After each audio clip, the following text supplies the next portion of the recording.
आंबे आपल्या ठिकाणी मनापासून हार्दिक स्वागत. आपल्याला विनंती आहे आपण स्टेजवरती यायचंय. रस्त्याची बातमी लिहिली ती. अरे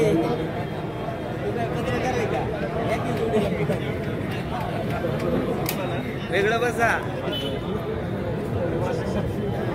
तुम्हाला खडा जरी मारला तरी त्याची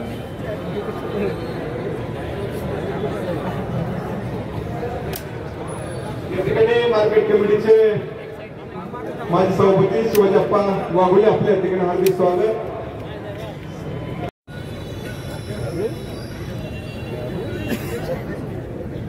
नमस्कार. रामकृष्ण हरी. सगळ्यांनी हात वरती करून आपण सगळ्यांनी हात वरती करा. सगळ्यांनी सांगा की आपण सगळेजण आपणच्या बरोबर आहोत. रामकृष्ण हरी. रामकृष्ण हरी.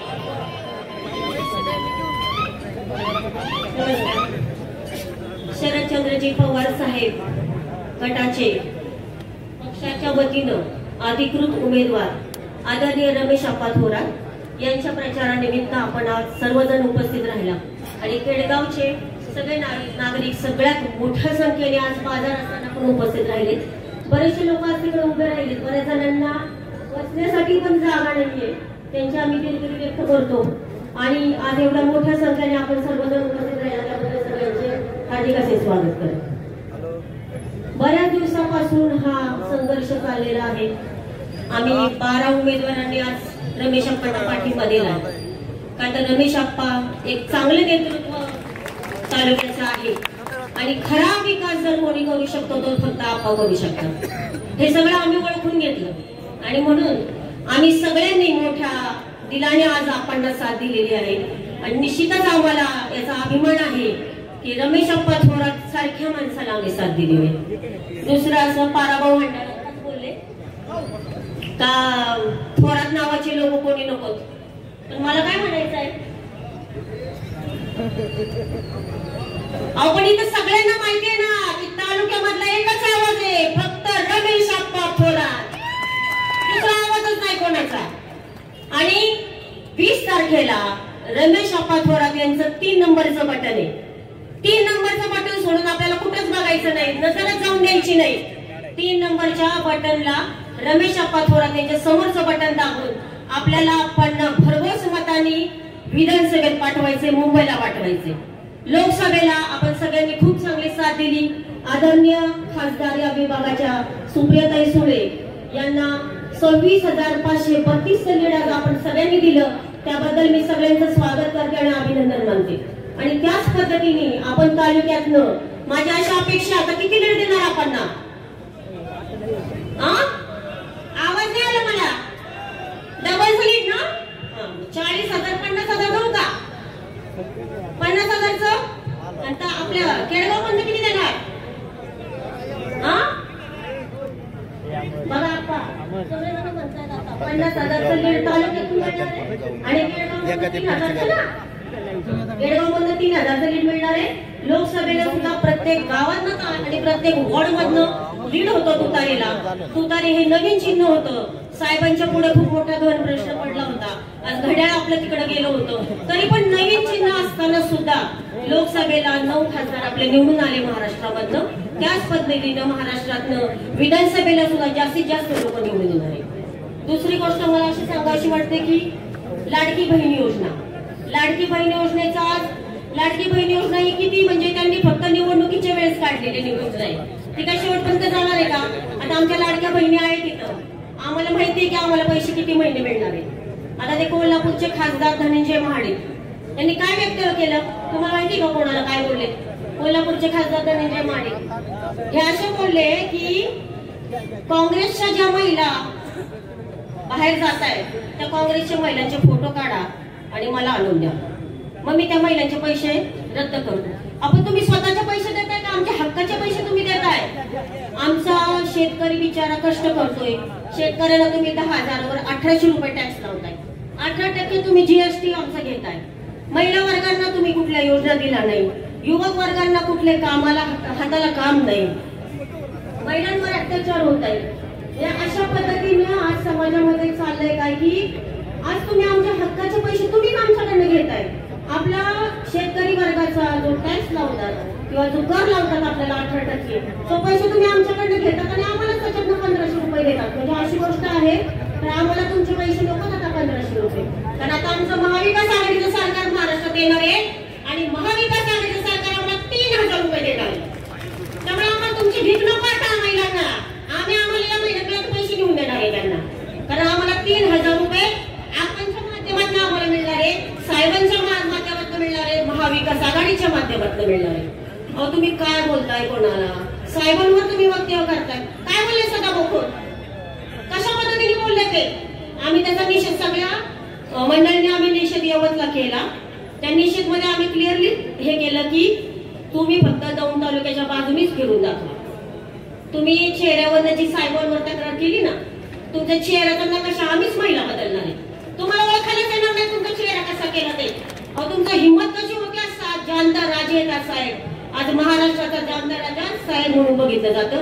साहेबांमध्ये आज तुम्ही त्यावेळेस किती लोक होते, आता किती लोक साहेबांकडे यायला लागले. म्हणजे असे बरेचसे विषय आहेत. जास्त वेळ घेत नाही, बऱ्याच जणांना बोलायचंय. फक्त मला तुम्हाला सगळ्यांना एवढंच सांगावंच वाटतं, येत्या 20 तारखेला रमेश अप्पा थोरात यांच्या समोरचं तुतारी वाजवणारा माणूस हे बटन न विसरता न चुकता 3 नंबरचं बटन बघायचं, खाली वर कुठं बघायचं नाही. 3 नंबरचं बटन दाबून भरघोस मतांनी आपल्याला आपण विधानसभेत मुंबईला पाठवायचे एवढी मी आपल्या सर्वांना विनंती करते आणि थांबते. जय हिंद, जय महाराष्ट्र.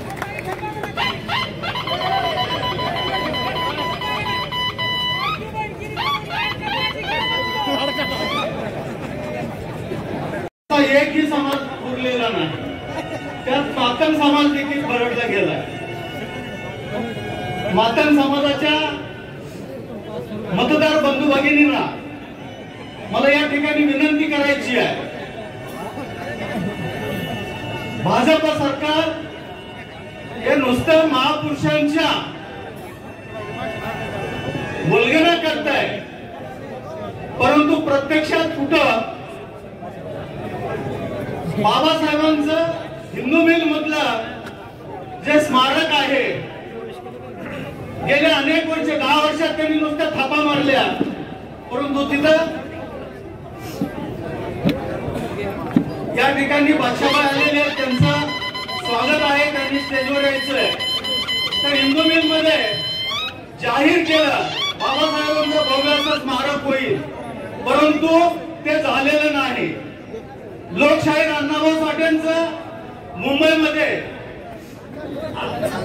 200-300 कोटीनं रक्कम जाहीर केली, परंतु त्या ठिकाणी अजून काहीच केलेलं नाही. त्याचप्रमाणे अनेक ठिकाणी आमच्या तालुक्याचे आमदार जे आहेत, त्या आमदारांनी जिथं कामच नाही तिथं नुसतं बोर्ड लावले आणि इतक्या कोटी इथं निधी आणला आणि भूमिपूजन केलं. आणि कुठेही तुम्ही जा, या वेळेचं जे तिकीट त्यांना जाहीर झालं, हे तिकीट जाहीर झालं आणि दुसऱ्या दिवशी दौंड शहरामध्ये टेम्पो भरून बोर्ड पाठवले आणि त्यातलं एक बोर्ड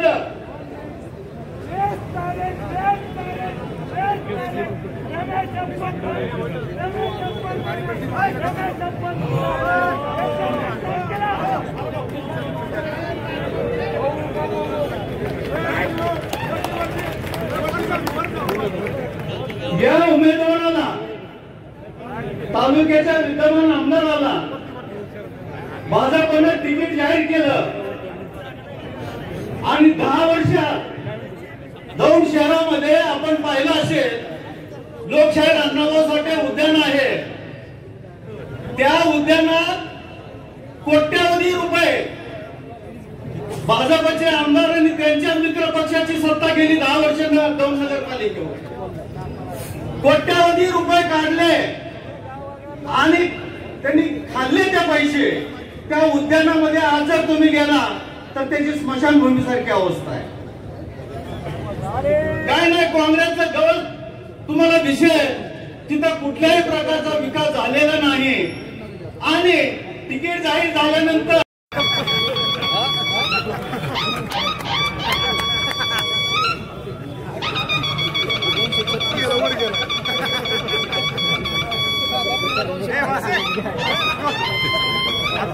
या ठिकाणी 2009-2014 आप्पा आमदार होते.